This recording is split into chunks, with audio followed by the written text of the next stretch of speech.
Very good morning and Jai Hind student. Today we have discussed about photoelectric effect in structure of atom. Problem is here, what is photoelectric effect? By the name everything is already clear. The meaning of photo is, photo means light.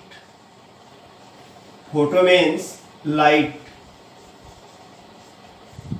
और electric का मतलब हो गया electric effect, यानी electric current will flow, यानी electric current will generate, electric current will generate. It means the effect of light which is responsible to produce electric current is known as photoelectric effect.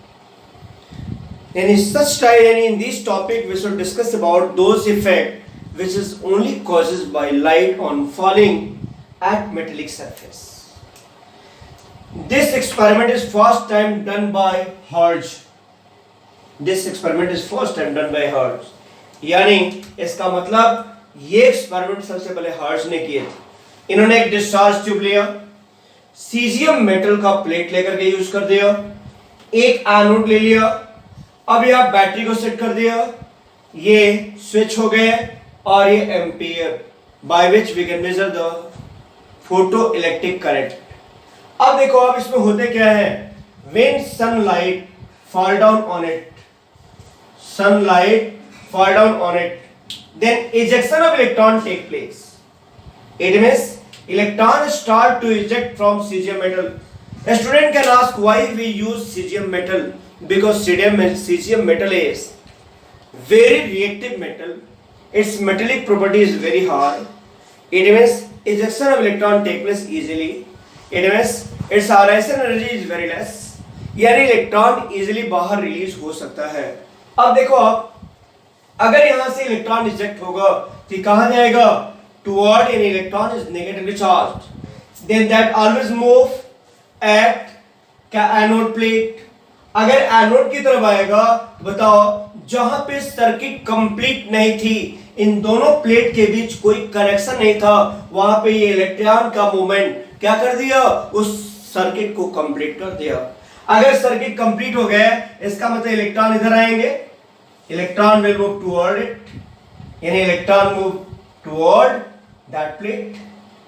अब बताओ जी, the direction of electric current is always opposite to the movement of electron, यानी electron के movement के opposite current का direction होता है.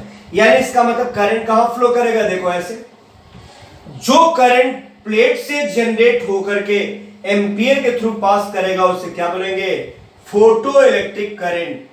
Photo electric current, photo electric current, and that current, ध्यान ना सर्किट कंप्लीट है, यानी आईपी इधर से जाएगा, प्लेट के अंदर मूव करेगा, क्योंकि करंट हमेशा फ्लो कंप्लीट सर्किट में होती है. अगर सर्किट कंप्लीट नहीं तो करंट फ्लो नहीं करता. Is it clear? तो ध्यान देना, when light fall down at the cesium metal surface, then ejection of electron take place, then this electron will start to flow from cathode to anode. अब anode की तरफ जाएगा, फिर कहां जाएगा, क्योंकि पॉजिटिवली चार्ज है, ये इलेक्ट्रॉन क्या होंगे, अब देखो आप, ये इलेक्ट्रॉन का मूवमेंट अदर प्लेट की तरफ होगा, क्योंकि जितने इलेक्ट्रॉन यहां से निकलेंगे बाहर उतनी इलेक्ट्रॉन ये प्लेट क्या करेगा, सप्लाई, बैटरी सप्लाई करेगा, बैटरी को इलेक्ट्रॉन कौन देगा, ये प्लेट देगा.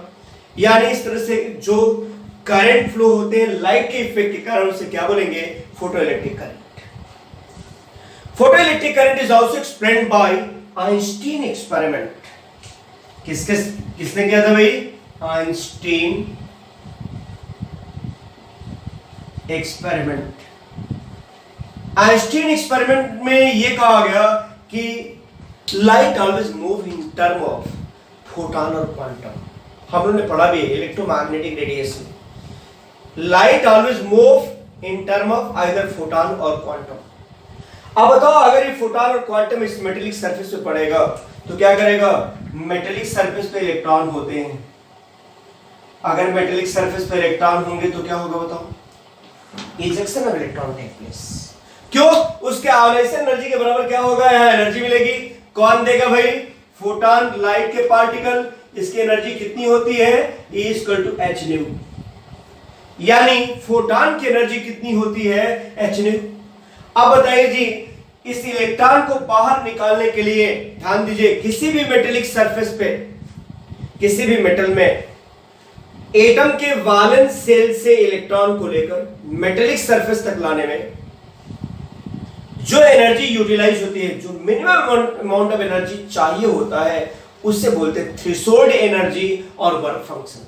क्या बोलेंगे, थ्रेशोल्ड एनर्जी और work function. It is also known as work function और थ्रेशोल्ड एनर्जी। थ्रेशोल्ड एनर्जी मैं एक लाइन में ये भी कह सकता हूं कि what is threshold energy, the minimum amount of energy which is required to electron to eject from their valence shell to metallic surface is known as threshold energy और work function। अब देखो आप, अगर ये फोटॉन की energy इस energy से अगर ज्यादा है ओमेगा से, तो क्या करेगा, इलेक्ट्रॉन v वेलोसिटी से मूव करेगा। अगर ये v वेलोसिटी से मूव करेगा, इसका मतलब इनके पास एक एनर्जी है, और कौन सी, काइनेटिक एनर्जी। और काइनेटिक एनर्जी क्या होता है भाई, half M B square, half M B square. इसका मतलब मैं डायरेक्टली कह सकता हूं कि energy is neither created nor be destroy, that means provided amount of energy of photon, यानी फोटॉन की एनर्जी क्या होगा भाई, काइनेटिक एनर्जी और वर्क फंक्शन दोनों के एडिशन के बराबर होगा। क्या होना चाहिए, फोटॉन की एनर्जी, वर्क फंक्शन और काइनेटिक एनर्जी के बराबर होगा। क्यों, क्योंकि ये एनर्जी जो लाइट पड़ रही है वो फोटॉन के टर्म में जा रहा है, और फोटॉन की एनर्जी को मैंने क्या डिनोट किया, इलेक्ट्रॉन को मिनिमम अमाउंट ऑफ एनर्जी जो मेटेलिक एटम के वैलेंस सेल से मेटेलिक सरफेस तक लाने में यूज होता है, उसे बोलते हैं वर्क फंक्शन। और वह एनर्जी जो इलेक्ट्रॉन को v वेलोसिटी प्रोवाइड करता है, that is known as kinetic energy. And this energy will convert into two form, work function and kinetic energy। अब बता दिए आप, फोटॉन की एनर्जी क्या होगी, h nu. h nu is equal to work function plus kinetic energy. यहां पे work function क्या होता है भाई, प्रोपोर्शनल टू न्यू नॉट, यानी work function is equal to h nu naught. यहां न्यू नॉट क्या होगा भाई, तो कह सकते हो इसको बोलते हैं थ्रेशोल्ड फ्रीक्वेंसी।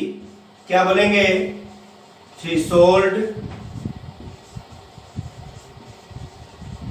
फ्रीक्वेंसी। और यहां पे क्या होगा, तो h क्या है, प्लैंक कांस्टेंट, ऑलरेडी आप जानते हैं प्लैंक कांस्टेंट के बारे में।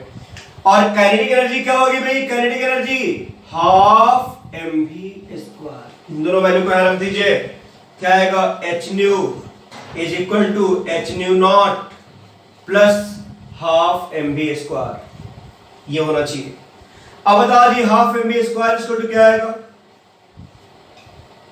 एच न्यू तो रहेगा ही, और ये जब उधर जाएंगे एच न्यू नॉट तो क्या आएगा, एच न्यू नॉट, या एच कॉमन है ना, न्यू माइनस न्यू नॉट। अब एक बात और जानते हैं, nu equal to c by lambda, यानी मैं वी भी लिख सकता हूं कि v square is equal to उधर जाएंगे 2h, h कॉमन हो गया, और अपॉन क्या आ जाएगा, m, और ये हो जाएंगे nu naught minus nu, sorry nu minus nu naught. This is the formula of velocity of electron. It means by this method we can calculate the velocity of, यानी इजेक्शन ऑफ इलेक्ट्रॉन, यानी speed of the ejection of electron. ठीक है ना, तो ये सारा effect कहां आता है, फोटो इलेक्ट्रिक इफेक्ट में। Now we will discuss about it, spectrum. Spectrum everyone know what is spectrum. When light passes through a medium like prism, then it is split into different color of light, then the grouping of different color of light is known as a spectrum। It means when light passes through a prism, then it is split into several color of light, then the grouping of that different color of light is known as a spectrum। In spectrum का सीधा सा मतलब है जब एक light कई component में टूट जाए तो उस grouping of different colour of light को क्या बोलेंगे? Spectrum. Spectrum is of two type, continuous spectrum and discontinuous spectrum. Continuous spectrum का मतलब हुआ when white light passes through a prism then it split into its seven color that is known as Vibgyor। ये wavelength पे dependent होता है, different colour की light different wavelength है। इसका मतलब क्या होगा? जब डिफरेंट वेवलेंथ है तो डिफरेंट डिस्टेंस ट्रेवल करता है, क्योंकि सबके रिफ्रैक्टिव इंडेक्स अलग अलग होते हैं, इसलिए क्या होते हैं? डिफरेंट कलर में टूट जाते हैं। आप कहोगे कि सर वेवलेंथ डिफरेंट होने से इनके रिफ्रैक्टिव इंडेक्स क्यों डिफरेंट होंगे? क्योंकि एक साइंटिस्ट है कॉचिज ने कहा था mu is equal to a plus b by lambda plus c by lambda square, यानी lambda is wavelength and mu is refractive index. यानी आप कह सकते हो कि अगर वेवलेंथ वेरी करेगा तो रिफ्रैक्टिव इंडेक्स भी मीडियम का वेरी करेगा लाइट के लिए। तो ऐसी कंडीशन में क्या होंगे? देखो, white light passes through a prism, then it is split into different color of light, that is known as continuous spectra. Then after we have discussed about the discontinuous spectra. Discontinuous spectra में हमको दो चीजें पढ़नी है, क्योंकि ध्यान दीजिएगा हमारे चैप्टर में जो है वो हाइड्रोजन स्पेक्ट्रा है, in atomic spectrum. It means we have discussed about the atomic spectrum. अगर एटॉमिक स्पेक्ट्रम के बारे में हम बात करना स्टार्ट करते हैं, एटॉमिक स्पेक्ट्रम, तो इसमें दो तरह की चीजें पढ़नी है। कौन कौन सा भाई? तो फर्स्ट आता है emission spectra.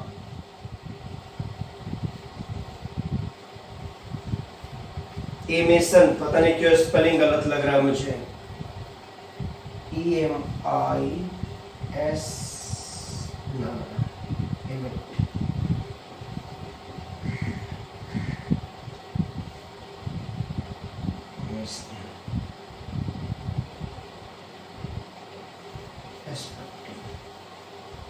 Please check the spelling of emission. And second one is absorption spectra. Absorption spectra.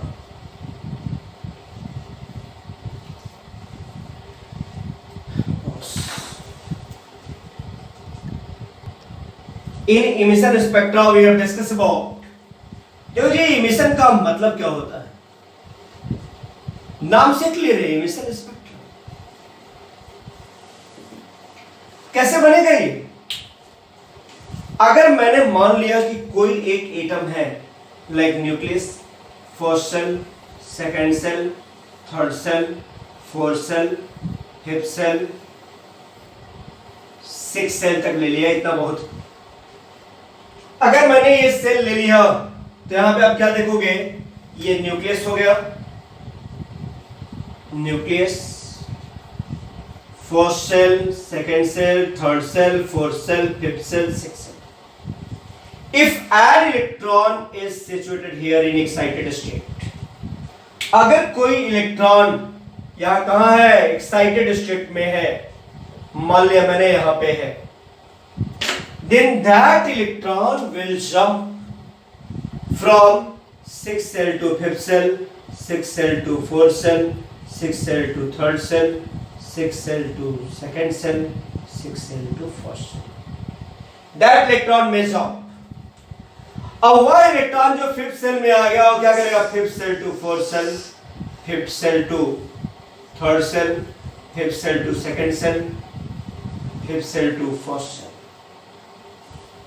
अगर वही आप देखोगे क्या होगा भाई? Those electron which is in fourth shell that can come fourth to third, fourth to second, fourth to first. ये probability है, बस एक इलेक्ट्रॉन के बारे में बात करें एक साथ। आप देखो वह इलेक्ट्रॉन जो थर्ड सेल में है, third to second, third to first, और वह इलेक्ट्रॉन जो सेकंड सेल में है वो सेकंड से कहां आएगा? फर्स्ट। आप देखोगे क्या जितने डिफरेंट लाइन बनी है उतने डिफरेंट टाइप के फोटॉन का क्या होगा? एमिशन होगा। क्योंकि जब भी इलेक्ट्रॉन आउटर सेल से इनर सेल में आता है, higher level to lower level of energy में आता है, तो दोनों के एनर्जी के डिफरेंस के बराबर एनर्जी को रेडिएट करेगा। अगर एनर्जी को रेडिएट करता है तो बताओ ऐसे में टोटल कितने फोटॉन इजेक्ट हो रहे हैं एक इलेक्ट्रॉन के ट्रांसफरिंग से? 1 2 3 4 5 6 7 8 9 10 11 12 13 14 15 फोटॉन विल एमिट आउट, यानी 50 photon of different wavelength will emitted out, यानी 15 डिफरेंट कलर वहां जनरेट होंगे. Then that grouping of colour is known as spectrum and that is known as emission spectrum. इसका मतलब ये कि जब हायर लेवल वाला अगर हॉट ऑब्जेक्ट रख दीजिए तो एनर्जी को क्या करेगा? फोटॉन के फॉर्म में रेडिएट करेगा, और जब रेडिएट करेगा तो ऐसी कंडीशन में क्या होंगे? Radiated total different colour of light को क्या बोलेंगे? Emission spectra. अब देखो जी, number of spectral line we can also calculate. Number of spectral line कैसे कैलकुलेट करेंगे भाई? तो कह सकते हैं n2 minus n1 plus 1 into n1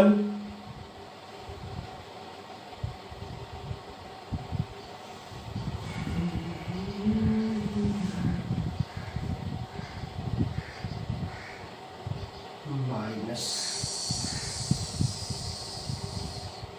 actual में ये फॉर्मूला जो आएगा n/2 in the bracket n-1.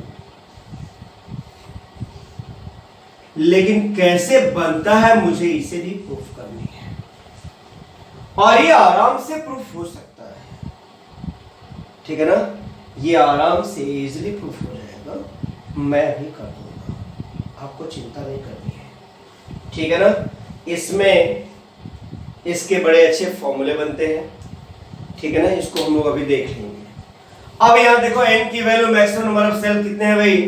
तो 6/2 इन द ब्रैकेट क्या आएगा? 6 माइनस 1 क्या आ जाएगा भाई? 6 इंटू 5/2 3 जा टोटल कितने आ जाएंगे? 15. By this method we can calculate the number of spectral line. ठीक है ना? अब देखो जी, अगर स्पेक्ट्रल लाइन का मैंने कहा कि दूसरा फॉर्मूला जिससे जनरेट होता है उसको अगर मैं लिखूं तो मैं लिख सकता हूं n equal to n2 minus n1 into n2 minus n1 plus 1/2. ये फॉर्मूला होता है. यहां n2 क्या है भाई? Here n2 means n and n1 means 1 first shell. ऐसे में क्या आएगा? n इक्वल टू, अब यहां रखते हैं वैल्यू, n माइनस 1 हो जाएंगे इंटू n माइनस 1 प्लस 1/2. अब ये 1 1 गया तो क्या मिलेगा? n इक्वल टू ये n/2 हो जाएंगे और into n minus 1. This is the formula. You can also use this formula and you can also use this formula. Clear? तो ये हो गया क्या? आप कह सकते हो एमिशन स्पेक्ट्रा. अब देखो, आप इसको हम लोग दूसरे तरीके से भी दिखा सकते हैं. कैसे दिखाएंगे भाई? ये इधर तो मैं मिटा सकता हूं आराम से. अब देखो जी, इसी को हम लोग क्या करेंगे? स्पेक्ट्रल लाइन से कैसे दिखाते हैं? स्पेक्ट्रल लाइन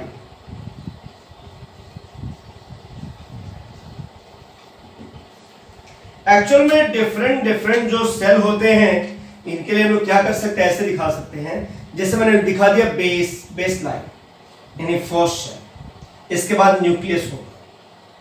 ठीक है ना? इनको मैंने मान लिया first shell, then second shell, third shell, fourth shell, fifth shell, sixth shell, है ना? और बल्कि एक और नाम दे देते हैं, last excited state. Excited state. अब बताओ जी, अगर इलेक्ट्रॉन यहां पे है, because electron is situated in excited state. और एक्साइटेड स्टेट का मतलब होती है इसकी एनर्जी लेवल बहुत ज्यादा.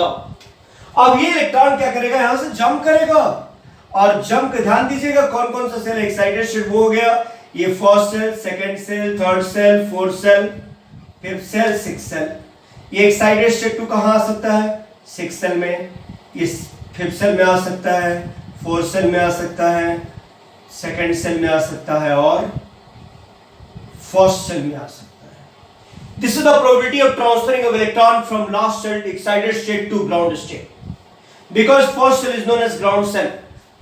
Ground state. अब बताओ जी, those electron is situated in 6 cell that can jump from 6 to 5th, 6 to 4th, 6 to 3rd, 6 to 2nd, 6 to 1st.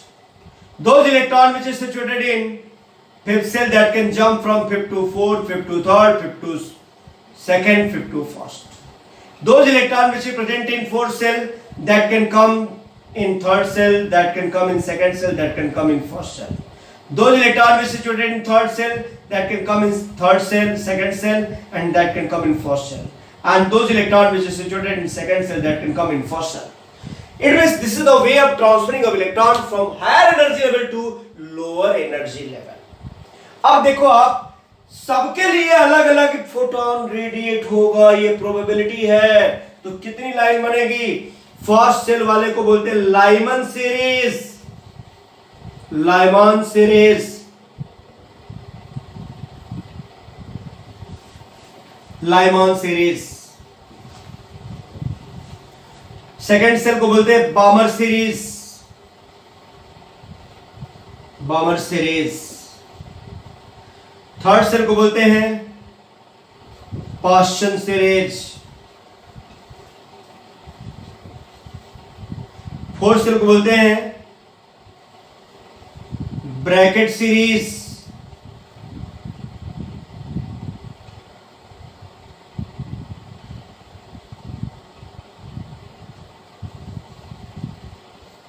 Bracket series. Then Pfund series and last होता है, इनको बोलते हैं Humphreys, Humphreys series.